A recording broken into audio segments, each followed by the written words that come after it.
আমি বিশ্বাস করি ওই সংস্কারগুলি বাস্তবায়িত হলেই আমাদের সব সমস্যার সমাধান হবে না, কিন্তু আমরা অনেক দূর এগিয়ে যেতে পারবো ইনশাআল্লাহ। যে রাস্তার উপর আপনারা বসে আছেন, এই রাস্তা তৈরি করেছে কে? শ্রমিকরা না?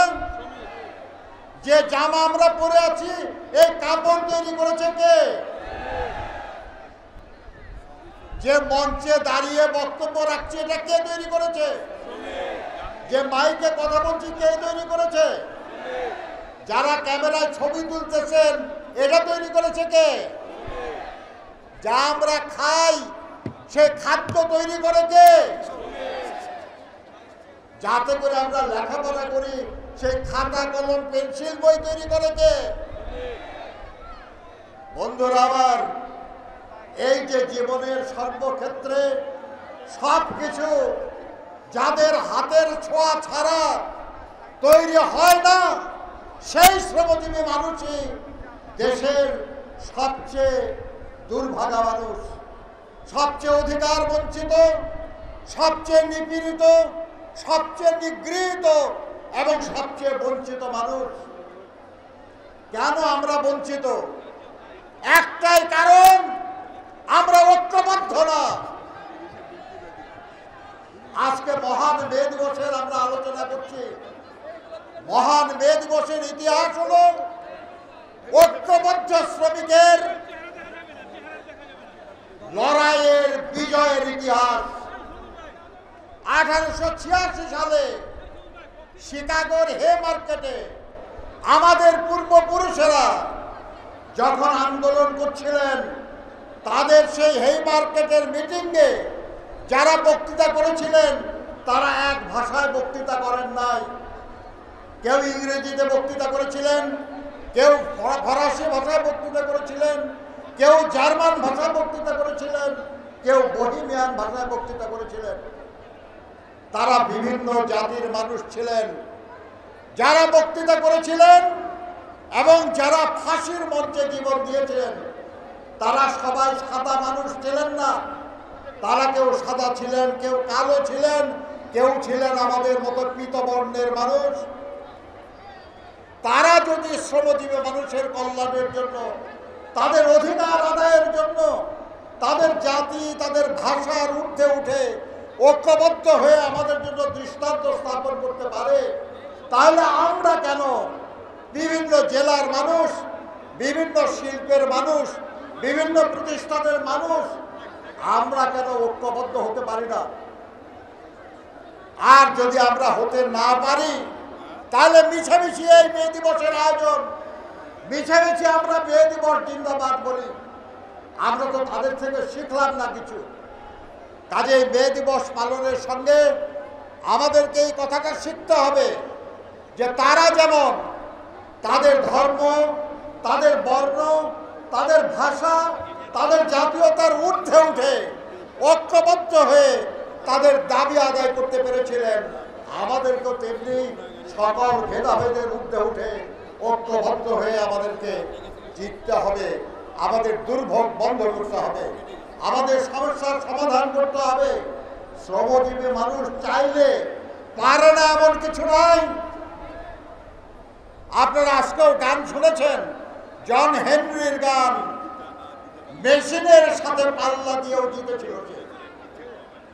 আমরা পাল্লা দিয়ে জিততে পারি, কিন্তু তার জন্য প্রয়োজন ঐক্য এবং সংহতি। আমাদের দেশের নাম করা যত রাজনীতিবিদ প্রায় সবাই শ্রমিক আন্দোলনে যুক্ত ছিলেন। এমনকি আমাদের নেতা, মহান স্বাধীনতার ঘোষক শহীদ রাষ্ট্রপতি জিয়াউর রহমান বীর উত্তম নিজেকে শ্রমিক বলে পরিচয় দিয়ে গর্ববোধ করেছেন। আমাদের নেত্রী, গণতন্ত্রের মাতা, আমাদের মাতা দেশনেত্রী বেগম খালেদা জিয়াও নিজেকে একজন শ্রমিকের স্ত্রী হিসাবে পরিচয় দিয়ে গৌরববোধ করেছেন।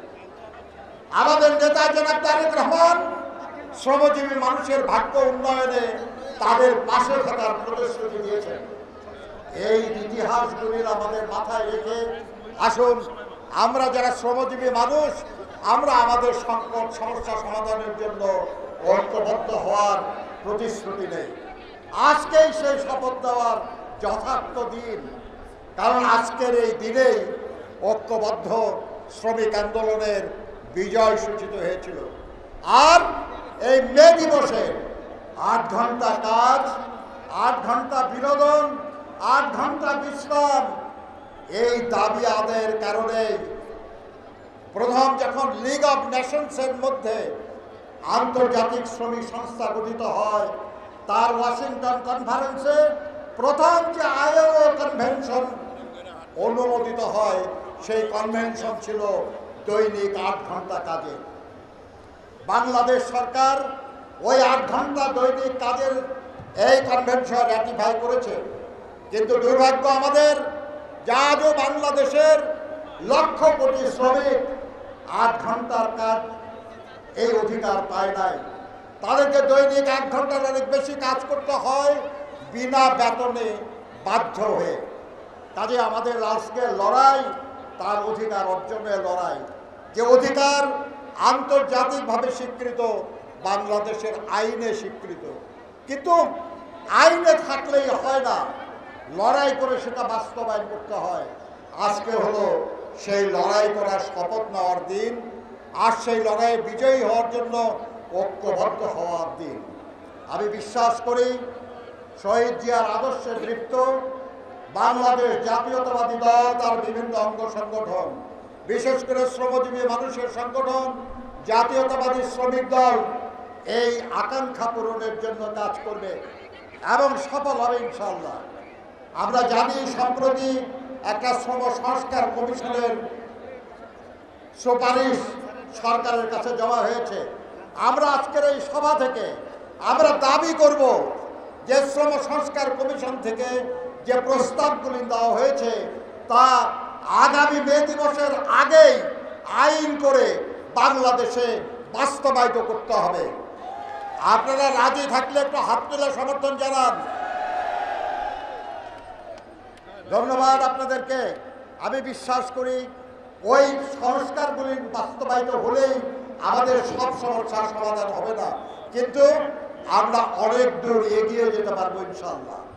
এইভাবে আমাদের এগোতে হবে এবং এইভাবে এগোতে এগোতে সামনের মে দিবসে ইনশাআল্লাহ আমরা আবার নতুন করে শপথ নেব বাকি অধিকারগুলো আদায়ের জন্য। আগামী দিনের সেই লড়াইয়ের সাফল্য আর সেই লড়াইয়ে আমাদের শক্তি প্রদর্শনের যে সংগঠন, সেই সংগঠন গড়ে তোলার প্রতিশ্রুতি এবং সেই সংগঠন গড়ে তোলার আকাঙ্ক্ষা ব্যক্ত করে আমি আবার বক্তব্য শেষ করছি।